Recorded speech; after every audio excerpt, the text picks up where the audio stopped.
Patriarcas e Profetas. Capítulo 71. O pecado e arrependimento de Davi. A Bíblia tem pouco a dizer em louvor ao homem. Pouco espaço é concedido para se narrarem as virtudes, mesmo dos melhores homens que já viveram. Este silêncio não é sem motivo. Não é destituído de ensinos. Todas as boas qualidades que os homens possuem são dom de Deus. Suas boas ações são realizadas pela graça de Deus mediante Cristo. Visto que tudo devem a Deus, a glória do que quer que sejam ou façam, a Ele pertence somente. Não são senão instrumentos em suas mãos. Mais que isto, conforme ensinam todas as lições da história bíblica, é coisa perigosa louvar ou exaltar o homem. Pois se alguém vem a perder de vista sua inteira dependência de Deus e a confiar em sua própria força, é certo que cairá. O homem está a lutar com adversários mais fortes do que ele. Não temos que lutar contra a carne e o sangue, mas sim contra os principados, contra as potestades, contra os príncipes das trevas deste século, contra as hostes espirituais da maldade nos lugares celestiais. Efésios capítulo 6, verso 12. É impossível a nós, em nossa própria força, sustentar o conflito. E o que quer que desvie de Deus a mente, o que quer que leve à exaltação própria ou presunção, está certamente a preparar o caminho para a nossa derrota. O conteúdo da Bíblia visa inculcar desconfiança na força humana e acoroçoar a confiança no poder divino. Foi o espírito de confiança e exaltação próprias o que preparou o caminho para a queda de Davi. A lisonja e as sutis atrações do poderio e do luxo não deixaram de ter efeito sobre ele. Relações com as nações circunjacentes também exerceram influência para o mal. Segundo o costume que prevalecia entre os governantes orientais, crimes que não seriam tolerados nos súditos não eram condenados no rei. O monarca não tinha o dever de observar as mesmas restrições que os súditos. Tudo isto tendia para diminuir o senso de Davi em relação à excessiva malignidade do pecado. E em vez de confiar humildemente no poder de Jeová, começou a confiar em sua própria sabedoria e poder. Logo que Satanás consiga separar de Deus a alma, única fonte de força, procurará ele despertar os desejos impuros da natureza carnal do homem. A obra do inimigo não é feita abruptamente. Não é, ao princípio, súbita e surpreendente. É uma ação secreta de minar as fortalezas dos princípios. Começa em coisas aparentemente pequenas. Negligência de ser fiel a Deus e de confiar inteiramente nele. Disposição para seguir costumes e práticas do mundo. Antes da conclusão da guerra com os amonitas, Davi, deixando a direção do exército a Joabe, voltou a Jerusalém. Os sírios já se haviam submetido a Israel, e a subversão total dos amonitas parecia certa. Davi estava cercado dos frutos da vitória e de honras pelo seu governo sábio e hábil. Foi agora, quando estava à vontade e desprevenido, que o tentador aproveitou a oportunidade para lhe ocupar a mente. O fato de haver Deus tomado a Davi em ligação tão íntima com ele e de ter para com ele, Davi, manifestado tão grande favor, dever-lhe-ia ter sido o mais forte incentivo para conservar irrepreensível o seu caráter. Mas, quando em sua comodidade e segurança perdeu seu apego a Deus, Davi rendeu-se a Satanás e trouxe sobre sua alma a mancha do crime. Ele, o chefe da nação, indicado pelo céu, escolhido por Deus para executar sua lei, ele próprio pisou os seus preceitos. Aquele que deveria ter sido um terror aos malfeitores, pelo seu próprio ato, lhes fortaleceu as mãos. Entre os perigos da primeira parte de sua vida, Davi, consciente de sua integridade, podia confiar o seu caso a Deus. A mão do Senhor o havia conduzido com segurança através das inúmeras ciladas que tinham sido postas para seus pés. Mas agora, culpado e não arrependido, não rogava auxílio e guia do céu, mas procurava desvencilhar-se dos perigos em que o pecado o envolvera. Batseba, cuja beleza fatal se havia mostrado uma cilada ao rei, era a esposa de Urias, o heteu, um dos mais corajosos e fiéis oficiais de Davi. Ninguém poderia prever qual seria o resultado se o crime fosse conhecido. A lei de Deus declarava réu de morte o adúltero, e o soldado de espírito orgulhoso, tão vergonhosamente ofendido, poderia vingar-se tirando a vida do rei ou provocando a nação à revolta. Todo o esforço que Davi fez para esconder seu crime se mostrou inútil. Ele havia se entregado ao poder de Satanás. O perigo o rodeava. A desonra, mais amarga do que a morte, estava diante dele. Não havia senão um meio para escapar, e em seu desespero apressou-se a acrescentar o assassínio ao adultério. Aquele que tinha tramado a destruição de Saul procurava levar Davi também à ruína. Embora as tentações fossem diversas, levavam semelhantemente à transgressão da lei divina. Davi raciocinou que, se Urias fosse morto pela mão de inimigos na batalha, a culpa de sua morte não poderia ser atribuída ao rei. Batseba estaria livre para ser a esposa de Davi. As suspeitas poderiam ser removidas e mantida seria a honra real. Urias foi feito portador de sua própria ordem de morte. Uma carta, enviada pela sua mão a Joabe, da parte do rei, ordenava: ponde Urias na frente da maior força da peleja, e retirai-vos de detrás dele, para que seja ferido e morra. Joabe, já manchado com o crime de um afrontoso assassínio, não hesitou em obedecer às instruções do rei, e Urias tombou pela espada dos filhos de Amon. Até ali, o registro de Davi como governante fora tal como poucos monarcas já o tiveram. Está escrito a respeito dele que julgava e fazia justiça a todo o seu povo.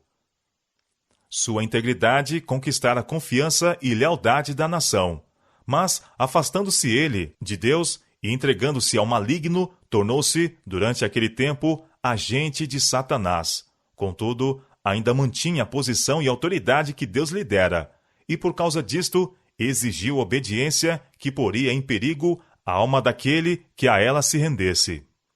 E Joabe, cuja fidelidade fora protestada ao rei, em vez de a Deus, transgrediu a lei de Deus, porque o rei o ordenara. O poder de Davi fora a ele dado por Deus, mas para ser exercido apenas de acordo com a lei divina. Ordenando ele o que era contrário à lei de Deus, tornava-se pecado obedecer. As potestades que há foram ordenadas por Deus, mas não devemos obedecer-lhes contrariamente à lei de Deus. O apóstolo Paulo, escrevendo aos gentios, expõe o princípio pelo qual devemos ser governados. Diz ele: sede meus imitadores, como também eu de Cristo.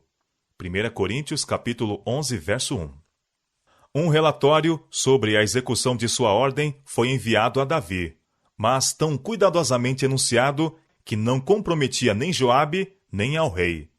Joabe deu ordem ao mensageiro dizendo: acabando tu de contar ao rei todo o sucesso desta peleja, e sucedendo que o rei se encolerize, então dirás: também morreu teu servo Urias, o heteu. E foi o mensageiro, e entrou e fez saber a Davi tudo, para que Joabe o enviara. A resposta do rei foi: assim dirás a Joabe: não te pareça isto mal aos teus olhos, pois a espada tanto consome este como aquele. Esforça a tua peleja contra a cidade, e a derrota. Batseba observou os dias usuais de lamentação por seu marido, e, no seu final, enviou Davi e a recolheu em sua casa, e lhe foi por mulher. Aquele cuja delicada consciência e elevado senso de honra não lhe permitiram,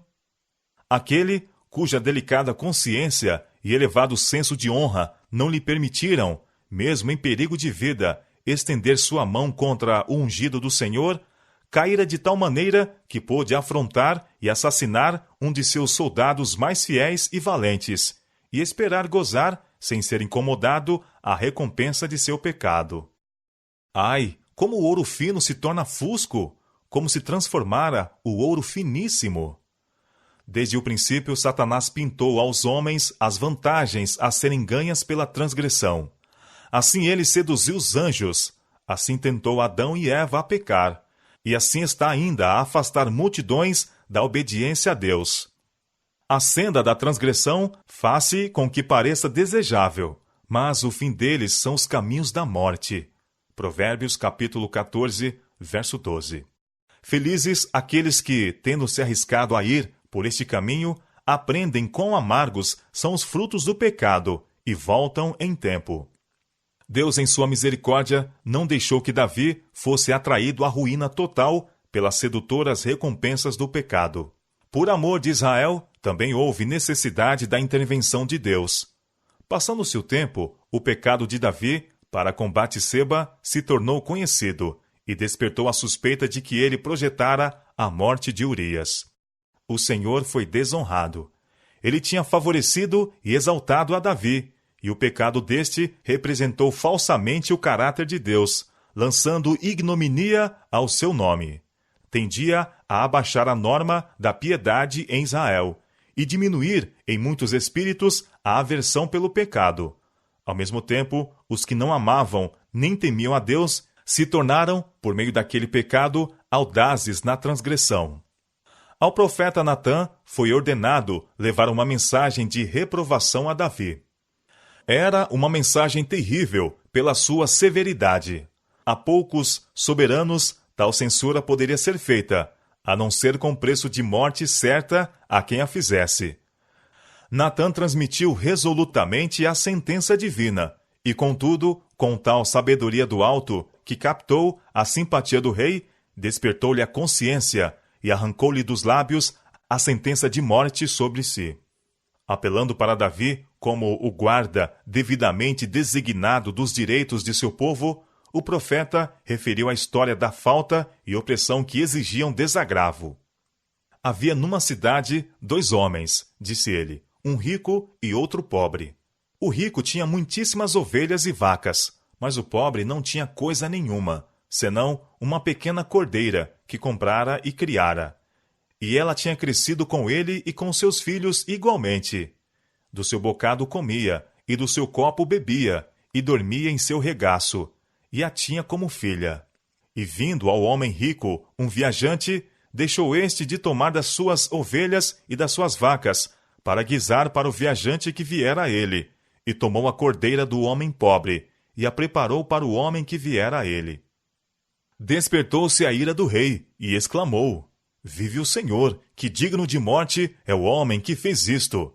E pela cordeira tornará a dar o quadruplicado, porque fez tal coisa, e porque não se compadeceu, e porque não se compadeceu. 2 Samuel, capítulo 12, versos 5 e 6. Natã fixou os olhos no rei, e então, levantando sua destra para o céu, declarou solenemente: Tu és esse homem. Por que, pois, continuou ele, desprezaste a palavra do Senhor, fazendo mal diante de seus olhos? Os criminosos podem, como fizera Davi, tentar esconder dos homens o seu crime. Podem procurar sepultar a má ação para sempre, longe das vistas ou do conhecimento humano. Mas todas as coisas estão nuas e patentes aos olhos daquele com quem temos de tratar. Hebreus capítulo 4, verso 13. Nada há encoberto que não haja de revelar-se, nem oculto que não haja de saber-se. São Mateus capítulo 10, verso 26. Natã declarou: Assim diz o Senhor Deus de Israel: Eu te ungi sobre Israel, e eu te livrei das mãos de Saul. Por que, pois, desprezaste a palavra do Senhor, fazendo mal diante de seus olhos? A Urias, o heteu, feriste à espada, e a sua mulher tomaste por tua mulher, e a ele mataste com a espada dos filhos de Amon. Agora, pois, não se apartará a espada jamais da tua casa. Eis que suscitarei da tua mesma casa o mal sobre ti, e tomarei tuas mulheres perante os teus olhos, e as darei a teu próximo. Porque tu o fizeste em oculto, mas eu farei este negócio perante todo Israel e perante o sol. A censura do profeta tocou o coração de Davi, despertou-lhe a consciência. Seu crime apareceu em toda a sua enormidade. Sua alma curvou-se arrependida diante de Deus. Com lábios trêmulos, ele disse: Pequei contra o Senhor. Todo o mal feito a outrem reflete do ofendido para Deus. Davi cometera um grave pecado, tanto para com Urias como para Batseba, e intensamente o sentia. Mas infinitamente maior era seu pecado contra Deus. Posto que não se encontrasse ninguém em Israel para executar a sentença de morte sobre o ungido do Senhor, Davi estremecia, com o receio de que, estando em falta e não perdoado, fosse ele suprimido pelo rápido juízo de Deus. Mas foi-lhe enviada a mensagem pelo profeta: também o Senhor traspassou o teu pecado, não morrerás. Todavia, a justiça deveria ser mantida. A sentença de morte foi transferida de Davi à criança de seu pecado. Assim ao rei foi dada oportunidade para o arrependimento, conquanto, para ele, o sofrimento e a morte da criança, como parte de seu castigo, foram muito mais amargos do que poderia ter sido sua própria morte. Disse o profeta: porquanto, com este feito, deste lugar sobremaneira a que os inimigos do Senhor blasfemem. Também o filho que te nasceu certamente morrerá. Quando seu filho foi atacado pela moléstia, Davi, com jejum e profunda humilhação, rogou pela sua vida. Retirou as vestes reais, depôs a coroa, e noite após noite jazia prostrado em terra, intercedendo, com a dor de um coração quebrantado, pelo inocente que sofria por culpa dele. Os anciãos da sua casa se levantaram e foram a ele, para o levantar da terra. Porém, ele não quis. Muitas vezes, quando foram pronunciados juízos sobre pessoas ou cidades, a humilhação e o arrependimento desviaram o golpe. E aquele que é sempre misericordioso, pronto a perdoar, enviara mensageiros de paz. Animado com este pensamento, Davi perseverou em sua súplica, enquanto a criança foi poupada em vida. Sabendo que era morta, silenciosamente submeteu-se ao decreto de Deus. O primeiro golpe fora desferido, naquela retribuição que ele próprio declarara justa. Mas Davi, confiando na misericórdia de Deus, não ficou sem consolação. Muitíssimas pessoas, lendo a história da queda de Davi, têm perguntado: por que se faz público tal registro? Por que achou Deus conveniente patentear ao mundo este negro episódio da vida de quem fora tão grandemente honrado pelo céu? O profeta, em sua reprovação a Davi, declarou com relação ao seu pecado: com este feito, deste lugar sobremaneira a que os inimigos do Senhor blasfemem. Através de gerações sucessivas, os incrédulos têm apontado para o caráter de Davi, que traz esta negra mancha, e exclamado com triunfo e escárnio: este é o homem, segundo o coração de Deus. Assim foi trazido o opróbrio à religião. Deus e sua palavra foram blasfemados. Almas se endureceram na incredulidade, e muitos, sob um manto de piedade, se tornaram audazes no pecado. Mas a história de Davi não fornece defesa ao pecado. Era quando ele andava no conselho de Deus que era chamado homem segundo o coração de Deus. Pecando, isto cessou de ser verdade com relação a ele, até que pelo arrependimento voltasse ao Senhor. A palavra de Deus compreensivelmente declara: esta coisa que Davi fez pareceu mal aos olhos do Senhor. 2 Samuel, capítulo 11, verso 27. E o Senhor disse a Davi pelo profeta: por que, pois, desprezaste a palavra do Senhor, fazendo mal diante de seus olhos? Agora, pois, não se apartará a espada jamais da tua casa, porquanto me desprezaste. Embora Davi se arrependesse de seu pecado e fosse perdoado e aceito pelo Senhor, ceifou a messe funesta da semente que ele próprio semeara. Os juízos sobre ele e sua casa testificam da aversão de Deus ao pecado. Até ali, a providência de Deus tinha preservado a Davi contra todas as conspirações de seus inimigos, e fora diretamente exercida para restringir a Saul. A transgressão de Davi mudou, porém, sua relação para com Deus. O Senhor, de nenhuma maneira, pode sancionar a iniquidade. Ele não podia exercer seu poder para proteger a Davi dos resultados de seu pecado, como o protegera da inimizade de Saul. Houve uma grande mudança no próprio Davi. Ele ficou quebrantado em espírito pela consciência de seu pecado, e de seus resultados que teriam grande alcance. Sentiu-se humilhado aos olhos de seus súditos. Sua influência se enfraqueceu.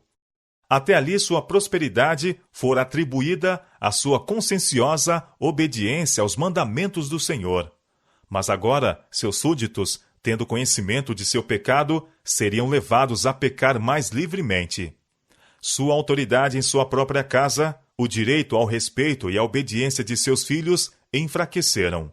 Uma intuição de sua culpa conservava-o silencioso, quando ele teria condenado o pecado. Tornava fraco seu braço para executar justiça em sua casa. Seu mau exemplo exerceu influência sobre seus filhos, e Deus não interviria para impedir o resultado. Ele permitiria que as coisas tomassem seu curso natural, e assim Davi foi severamente castigado. Durante um ano inteiro, após sua queda, Davi viveu em aparente segurança. Não havia prova externa do desagrado de Deus, mas a sentença divina pairava sobre ele. Rápida e certamente aproximava-se um dia de juízo e condenação, o qual nenhum arrependimento poderia desviar, de angústia e vergonha que entenebreceriam toda a sua vida terrestre. Aqueles que, apontando para o exemplo de Davi, procuram diminuir a culpa de seus próprios pecados, deveriam aprender do registro bíblico que duro é o caminho da transgressão. Embora semelhantes a Davi se desviem de sua má conduta, achar-se-á que os resultados do pecado, mesmo nesta vida, são amargos e duros para se suportarem. Era intuito de Deus que a história da queda de Davi servisse como advertência de que mesmo os que ele abençoou e favoreceu grandemente não se devem sentir livres de perigo e negligenciar a vigilância e a oração. E isso tem feito esta história aqueles que humildemente têm procurado aprender a lição que Deus tencionava dar. De geração em geração, milhares têm sido levados a compenetrar-se do perigo que correm em virtude do poder do tentador. A queda de Davi, que foi tão grandemente honrado pelo Senhor, despertou neles desconfiança do próprio eu. Sentiram que apenas Deus os poderia guardar pelo seu poder mediante a fé. Sabendo que nele estavam sua força e segurança, recearam dar o primeiro passo no terreno de Satanás. Mesmo antes que a sentença divina fosse pronunciada contra Davi, começara ele a colher o fruto da transgressão. Sua consciência estava inquieta. A aflição de espírito, que então suportava, é apresentada no Salmo 32. Diz ele: Bem-aventurado aquele cuja transgressão é perdoada, e cujo pecado é coberto.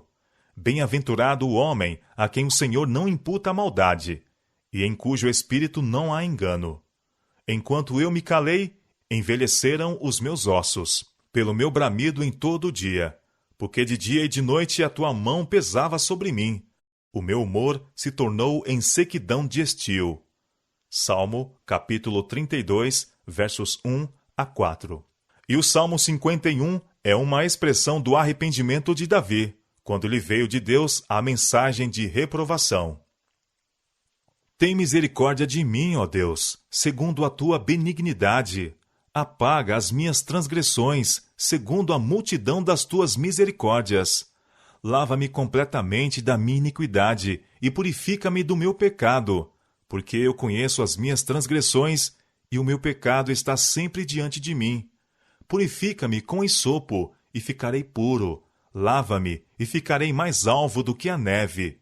Faze-me ouvir júbilo e alegria, para que gozem os ossos que tu quebraste. Esconde a tua face dos meus pecados e apaga todas as minhas iniquidades.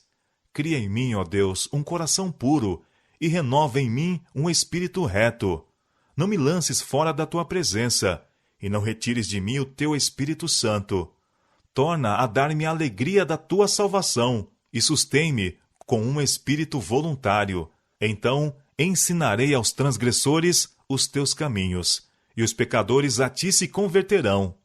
Livra-me dos crimes de sangue, ó Deus, Deus da minha salvação, e a minha língua louvará altamente a tua justiça.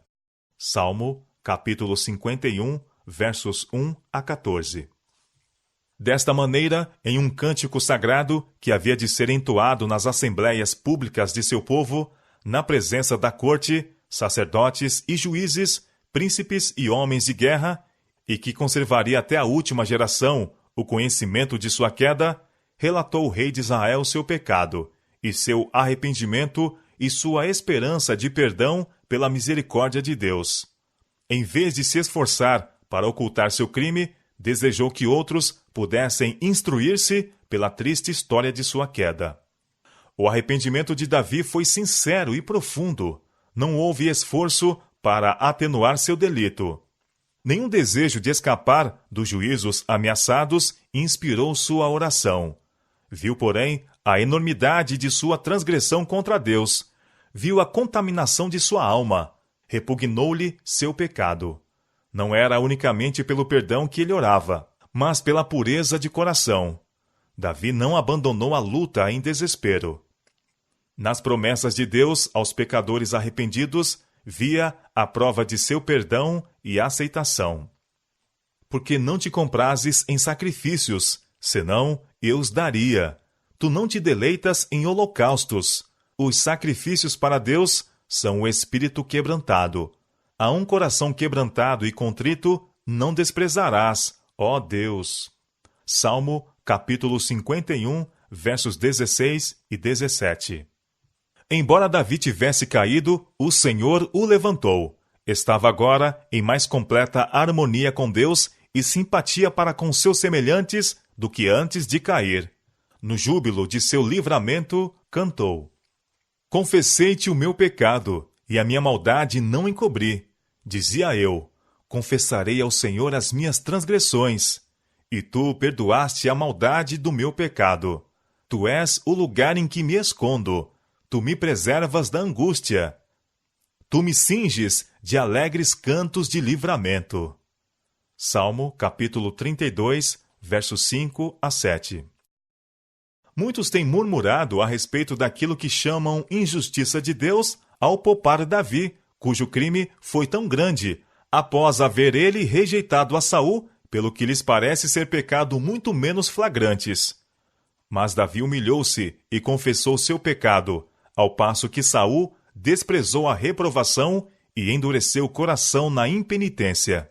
Este período da história de Davi está repleto de significação para o pecador arrependido. É uma das ilustrações mais flagrantes que nos são dadas das lutas e tentações da humanidade, do arrependimento genuíno para com Deus e da fé em nosso Senhor Jesus Cristo. Durante todos os séculos, tem se mostrado uma fonte de animação às almas que, tendo caído em pecado, achavam-se a lutar sobre o fardo de sua culpa. Milhares de filhos de Deus, quando traídos pelo pecado e prontos a entregar-se ao desespero, têm se lembrado como o arrependimento e confissão sincera de Davi foram aceitos por Deus, não obstante sofrer ele pela sua transgressão. E estes também se revestiram de coragem para arrepender-se e procurar novamente andar no caminho dos mandamentos de Deus. Quem quer que, sob a reprovação de Deus, humilhe a alma com confissão e arrependimento, como fez Davi, pode estar certo de que há esperança para ele. Quem quer que com fé aceite as promessas de Deus, encontrará perdão. O Senhor nunca lançará fora uma alma verdadeiramente arrependida. Ele fez esta promessa: apodere-se da minha força e faça paz comigo. Sim, que faça paz comigo. Isaías capítulo 27, verso 5. Deixe o ímpio o seu caminho, e o homem maligno os seus pensamentos, e se converta ao Senhor, que se compadecerá dele. Torne para o nosso Deus